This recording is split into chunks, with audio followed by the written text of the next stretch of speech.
So go deeper. We're looking at being flexible. And as we were trying to film this stuff today, we had quite a calamitous situation. For us, we had all the lighting and the camera set up and all the rest of it. The software was all good to go. We've got the mic stands, all the rest of it. And every time we started to try and do some filming, we switched onto the camera and it was a really badly pixelated image.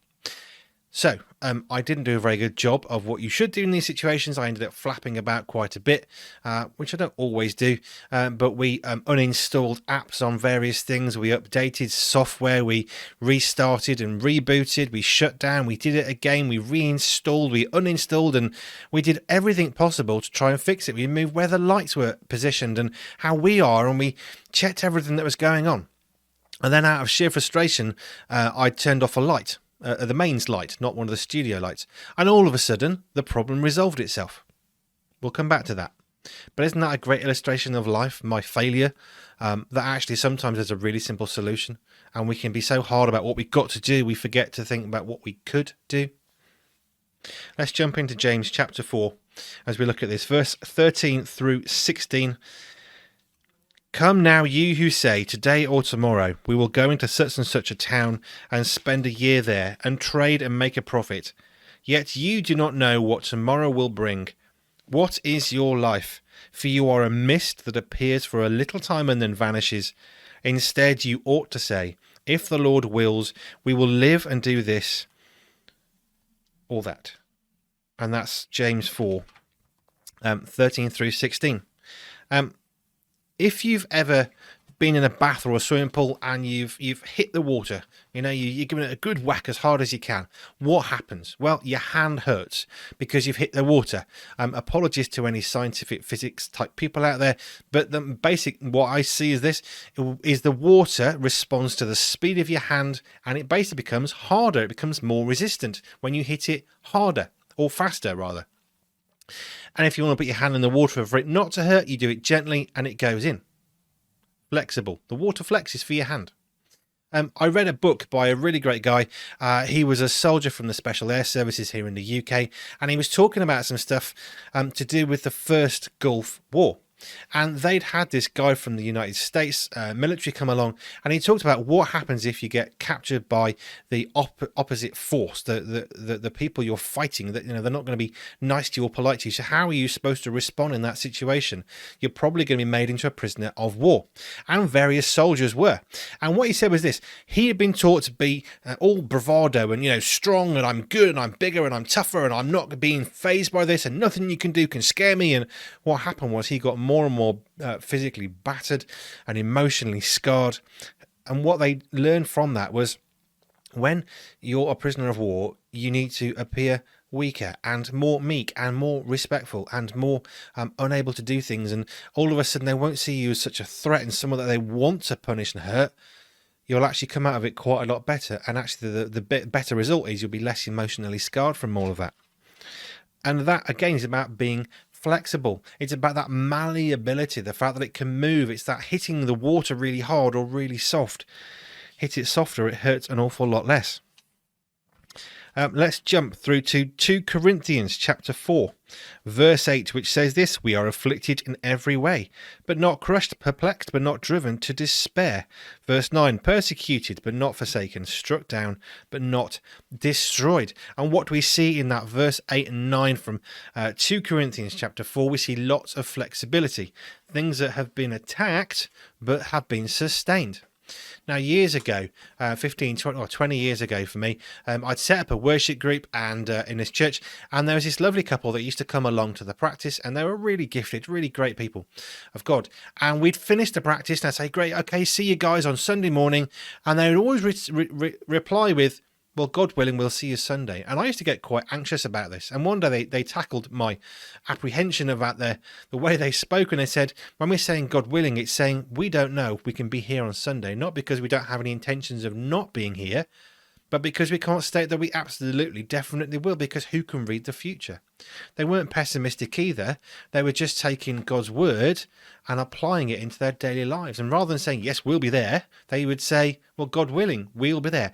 Our intention is to be there, but we can't state that we absolutely categorically will because we can't see into the future. We don't know what's going to happen between a Thursday night and a Sunday morning. The Japanese suffered at the end of the Second World War in one specific way, which really helps us with this. And they suffered because all their buildings were destroyed by those 2 nuclear bombs that were dropped. I'm not going into how that ended the war and the politics and all that. But what happened was they had to rebuild their infrastructure. And there's a really good lesson here for what they did and what we now see around the world. Because when you build a building, if you build it super strong and hard so it can't bend and it's really tough and all the rest of it, a bit like the bravado of that guy from the US military, well, it's easy to snap when the earthquake happens because it has to be able to flex to the situation. So what we see around the world, bridges, various bits of infrastructure, including high-rise buildings, are built with flexibility. So when the earthquake comes and it starts to move the stuff up the ground and all this, the building flexes with it and the bridge flexes with it. And all of a sudden, this thing is able to be enduring. And enduring and flexibility are really important. See where we're going with this? This is the end of our second season of endurance. But flexibility and endurance go hand in hand together. If you want to have endurance, you need to be flexible. If you want to get to the finish line, it's no point in saying, I'm going to go from here to there. That's what I'm going to do. And that's the end of it. Well, if you've got an obstacle in front of your way that you weren't expecting and you refuse to move, a bit of an extreme example, you're never going to reach the finishing line. And we are in a race as Christians to get to the end. Not a race to rush to the end, but a race where we need endurance and to sustain. And we need people cheering us on. This is the Christian walk. And what we see in that James 4, chapter 4 reading, from verse 13, is people who are making plans for tomorrow with no consideration of the present. And although it's good to plan for the future, we need to live in the present. Tomorrow never, ever comes. It's a phrase which, when you think about it, it has far deeper truths than at first it might appear. And when we're thinking about being flexible, if you're going to go out for a run with your club, or you're going to jump on in your canoe and go canoeing, or you're going surfing or rock climbing or whatever it is you're going to do, one of the first things you will never not do is warm up your muscles. You're going to spend some time doing that, aren't you? You're going to flex. You're going to get your muscles warmed up so they're ready to go. We talked about this last week about being ready for church. And in the same way with your flexibility, if you've done that bending first and that stretching of the muscles and all that stuff, when it comes to having to perform up that rock face or on that bike or in that run, you're going to be able to do it because you're prepared to do so. Check out last week's episode for more on that. But what's that got to do with being flexible? Well, we need to be flexible in our approach to life because we cannot state what's going to happen in the future. We can make some really good predictions, but we don't know. God does. So being flexible is so important when we're thinking about endurance. And when we're thinking about endurance, being flexible is so important.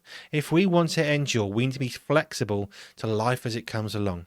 So when you switch on and in your studio at home and it's not working for you, you need some flexibility to think, what is it we've done differently? Take a step back.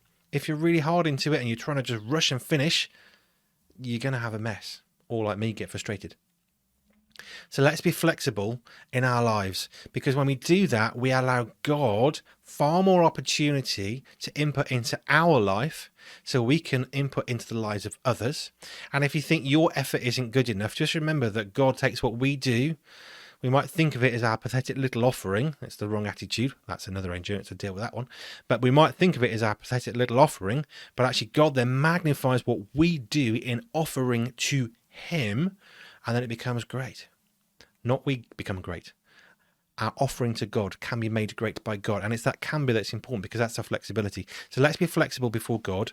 Let's not assume we know everything. Let's have flexibility built into what we're going to do. If we don't pray in the morning and it all goes wrong and we haven't read our Bible and been late for work, well, there's always tomorrow. So don't expect it to be the same. Let's try something different. Get up a bit earlier. buy a new alarm clock, whatever it is we've got to do.